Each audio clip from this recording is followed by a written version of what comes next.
नमस्कार। आप सभी को कार्तिक मास की पूर्णिमा की बहुत सारी शुभकामनाएं।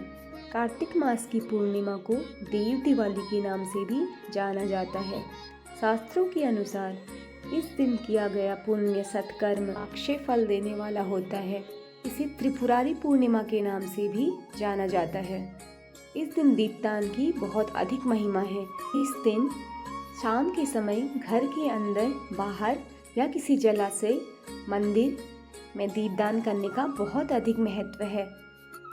कार्तिक मास की पूर्णिमा तिथि के दिन ही श्री तुलसी माता जी का जन्म हुआ था। तो चलिए अब हम आपको श्री तुलसी जी की कथा सुनाते हैं, जो इस प्रकार है। भगवान श्री कृष्ण के गोलोक धाम में तुलसी नामक एक गोपी थी। यह भगवान श्री कृष्ण को अत्यंत प्रिय थी।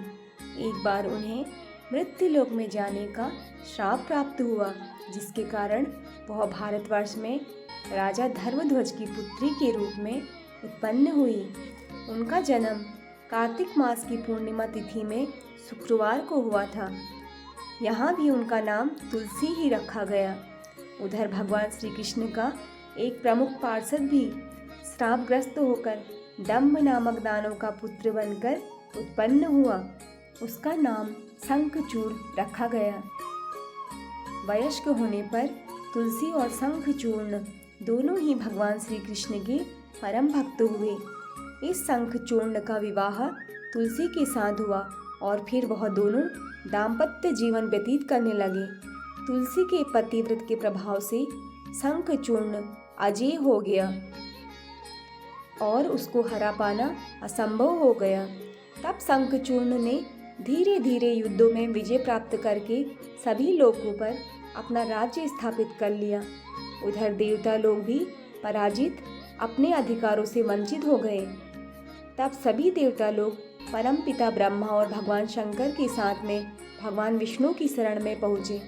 तब भगवान विष्णु ने कहा कि तुलसी और शंखचूर्ण दोनों ही पूर्व जन्म में श्रापग्रस्त हुए थे।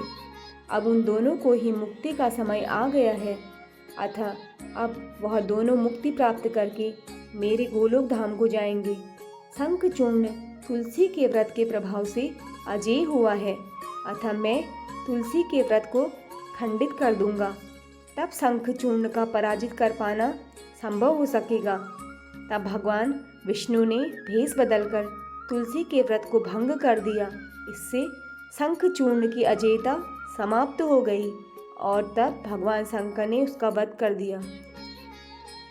जब तुलसी को इस तथ्य की जानकारी हुई तो उसने भगवान विष्णु को श्राप देते हुए कहा, हे नाथ, शंखचूर्ण तो आपका भक्त था, फिर भी आपने उसके वध के लिए यह सारा आयोजन किया।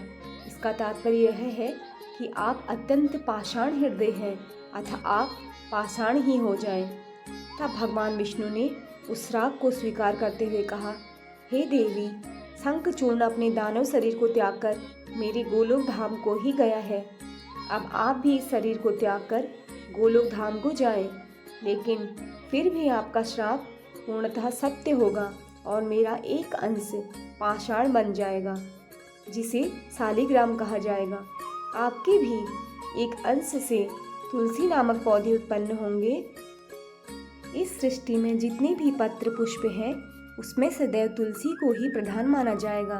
तुलसी दल के प्रयोग के बिना किसी भी पूजा, होम, यज्ञ, व्रत, दान आदि को पूर्ण नहीं माना जाएगा।